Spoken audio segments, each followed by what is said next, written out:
दोस्तों नमस्ते। कैसे आप सभी, उम्मीद एकदम बढ़िया होंगे, मस्त होंगे। दोस्तों आज की इस वीडियो के माध्यम से हम समझेंगे आधे चैप्टर 2 क्लास कक्षा 12। ठीक है, चैप्टर का क्या नाम है? विश्व जनसंख्या वितरण, घनत्व और वृद्धि। इस चैप्टर में से हमने कल कुछ पॉइंट्स में हमने कल पढ़ लिए हैं और कुछ पॉइंट्स क्या, एक क्वेश्चन जो मुझे वेरी इंपॉर्टेंट लगा। देखो, पहले हम क्या करते हैं, पहले पूरा चैप्टर को पढ़ते हैं अच्छे से, उसके बाद जो मुझे लगता है कि शायद ये क्वेश्चन बार बार पूछा जा रहा है तो उसी क्वेश्चन को या फिर उसी टॉपिक को हम दोबारा से आप सबके सामने रिपीट करते हैं और अच्छे से समझाने का या पढ़ने का प्रयास करते हैं। ठीक है, ये क्वेश्चन हमने कई बार देखा था। विश्व जनसंख्या के वितरण और घनत्व को प्रभावित करने वाले कारकों की विवेचना कीजिए। शायद आप लोगों ने भी, माना आप इंटर में है तो हाई स्कूल में भी देख लीजिए या फिर पिछले कोई भी क्वेश्चन पेपर उठा कर देखिए, ये वाला क्वेश्चन पूछा गया, कई बार पूछा जाता है। ठीक है, तो एकदम बेसिक तरीके से आराम से समझेंगे। तो विश्व जनसंख्या के वितरण और घनत्व को प्रभावित करने वाले कारक कौन कौन से हैं, ये हम जान लेते हैं।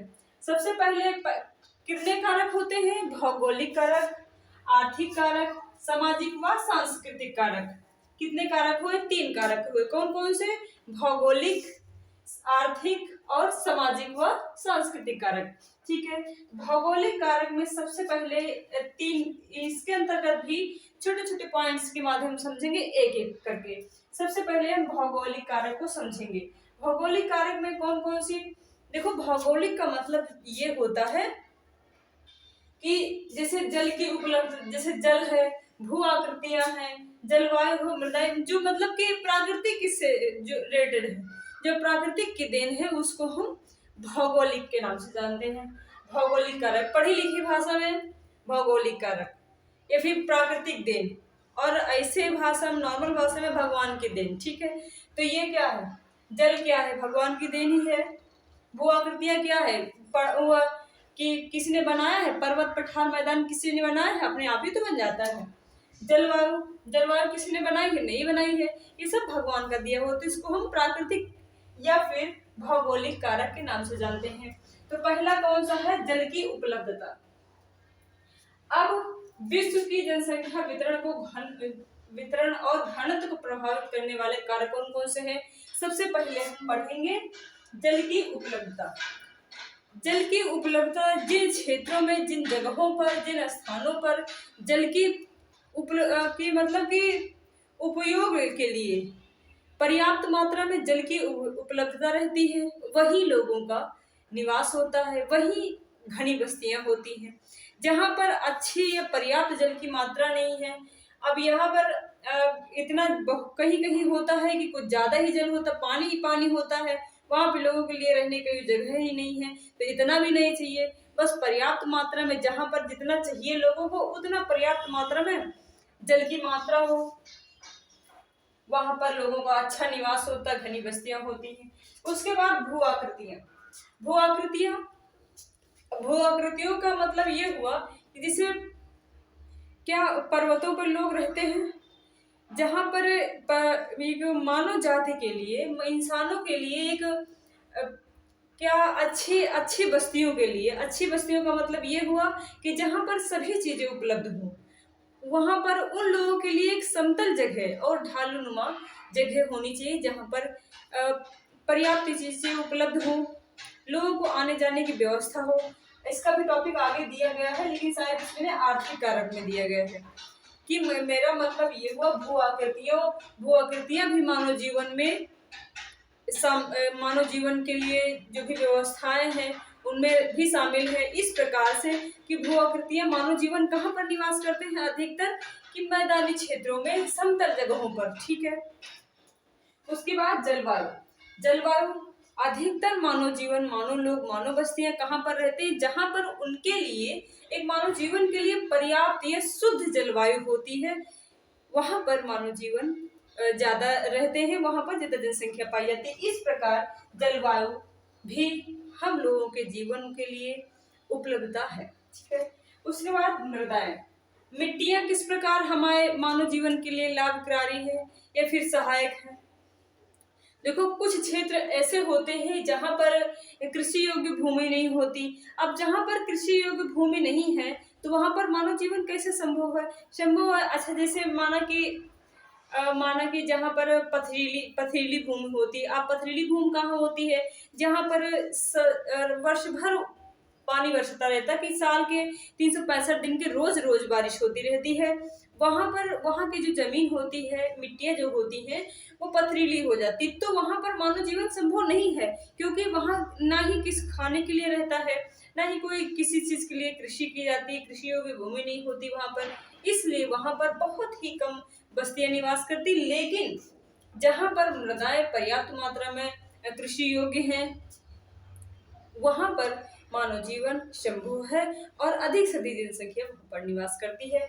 ये हुए हमारे भौगोलिक कारक, मानव जीवन को प्रभावित करने वाले भौगोलिक कारक। ठीक है, उसके बाद हम जान लेते हैं आर्थिक कारक। आर्थिक कारक कौन कौन से हो सकते हैं। सबसे पहले खनिज संपदा। खनिज संपदा, अब आर्थिक कारक में सबसे पहले हम जानेंगे खनिज संपदा। खनिज संपदा का मतलब ये होता है कि अब ये हुआ, हमने भौगोलिक कारक सबसे पहले समझ ली कि मानव जीवन को रहने के लिए कैसी कैसी कैसी व्यवस्थाएं हैं जो भौगोलिक कारक से ली जाती हैं। ठीक है, इतने कारक भौगोलिक कारक हुए। उसके बाद अब आर्थिक, कुछ मानव जीवन तो ठीक है रहने के लिए अपना खाना पीना, लेकिन उसके लिए कुछ आर्थिक व्यवस्था तो भी होनी चाहिए। सॉरी, तो अब हम आर्थिक क्रियाओं के बारे में जान लेते हैं कि आर्थिक कारक कौन कौन से हैं मानव जीवन को प्रभावित करने वाले। आर्थिक कारक कौन कौन से हो सकते हैं। सबसे पहले हम जानेंगे खनिज। अब खनिज का मतलब ये होता है जो भी चीजें खोद कर निकाली जाती है उनको हम खनिज संपदा कहते हैं। तो जहां पर लोगों को पर्याप्त मात्रा में कोयला, खनिज संपदा का मतलब हमने अभी बताया कि जो चीज खोद के निकाली जाती है। तेल हुआ, अपना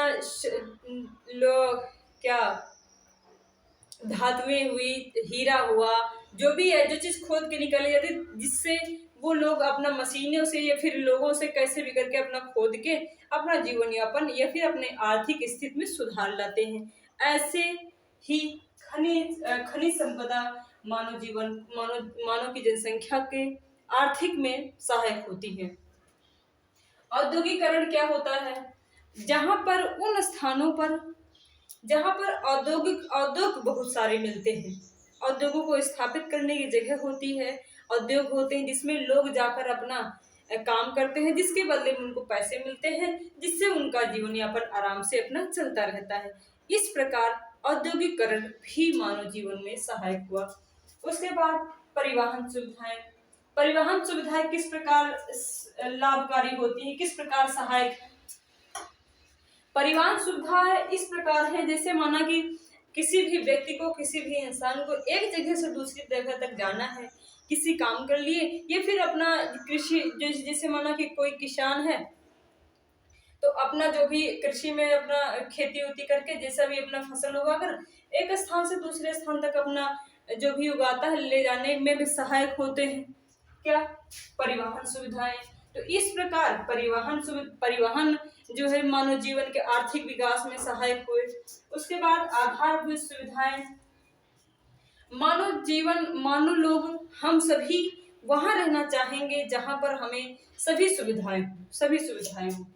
आधारभूत, हमको खाने की जरूरत है, हमको जितना पर्याप्त मात्रा में खाना मिल रहा है, हमको पहनने की जरूरत है तो मुझे पर्याप्त मात्रा में कपड़े मिल रहे हैं।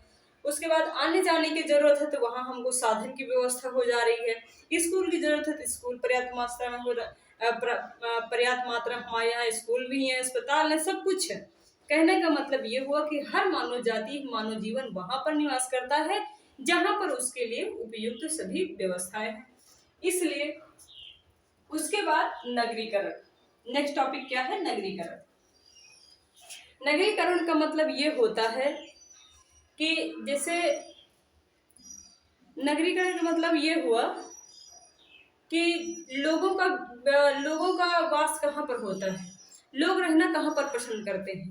लोग रहना वहां पर पसंद करते हैं जहां पर थोड़ा सा माहौल वैसा हो, ना कि उजाड़ खंडों में। तो आपसे कोई कहे कि रेगिस्तान में रहो जाके, रेगिस्तानों में रहना कोई पसंद नहीं करता है, इसलिए लोग नगरों में रहना पसंद करते हैं। इस प्रकार जहां पर नगरीकरण होता है पर्याप्त, तो वहां पर सुविधाएं होती हैं, उद्योग होते हैं, कंपनियां होती हैं, आने जाने की गाड़ियां मोटरसाइकिल होती हैं, जो भी बसें होती हैं, कारें होती, जो भी व्यवस्था है सभी रहती हैं। तो नगरों में सभी व्यवस्थाएं अधिकतर रहती हैं, खाने की व्यवस्थाएं, सभी चीजों की व्यवस्थाएं लगभग लगभग मिल जाती हैं, इसलिए यहाँ पर मानव रहना ज्यादा पसंद करता है। ठीक है, उसके बाद एक मिनट,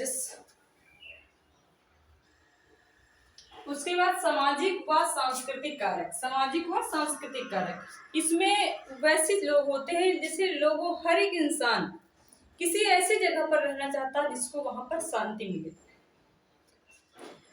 कोई भी इंसान वहां पर रहना चाहता है जिसको वहां पर शांति मिले। तो सामाजिक व सांस्कृतिक कारक के अंतर्गत ये आता है कि समाज के लोग वहां रहना चाहेंगे जहां पर उनको शांति मिलती है, इसलिए बस्तियां भी वहीं स्थापित होती है जहां पर थोड़ा सा अच्छा माहौल होता है, वहां पर लोगों का अच्छा निवास होता है, अच्छी वहां पर जनसंख्या होती है। सो फ्रेंड्स, हमने इस क्वेश्चन को अच्छे से समझा। और समझने से ज्यादा आप इतना अपने दिमाग में रखिए कि माना ये क्वेश्चन पूछ लिया जा रहा है, लगभग पूछा जाता है, हो सकता है इस बार भी आ सकता है, कि विश्व में जनसंख्या के वितरण और घनत्व को प्रभावित करने वाले कारकों की विवेचना कीजिए। तो सबसे पहले आप ऐसा स्ट्रक्चर बना के ऐसा स्ट्रक्चर बना के भौगोलिक कारक, आर्थिक कारक और सामाजिक और सांस्कृतिक कारक ऐसे। अब एक दो पॉइंट इसमें भूल भी जाते हैं तो कोई बात नहीं, लेकिन ऐसे स्ट्रक्चर बना के अगर आप लिखेंगे तो अगर माना लॉन्ग क्वेश्चन है तो लॉन्ग क्वेश्चन में माना कि 30 नंबर का आ रहा, नहीं मैं 20 एक मान ला, 20 का आ रहा है तो आपको 15 नंबर पक्का मिल जाएंगे। क्यों? क्योंकि स्ट्रक्चर इतनी जल्दी वहां पर कोई नहीं बना पाता है, और आप अपने ध्यान में स्ट्रक्चर को रखिए। सो फ्रेंड्स, उम्मीद करते हैं कि वीडियो आपको पसंद आई होगी। थैंक यू, ब्लेस यू, खुश रहिए, मस्त रहिए, और वीडियो में बताइए कि वीडियो कैसी लगी। Thank you.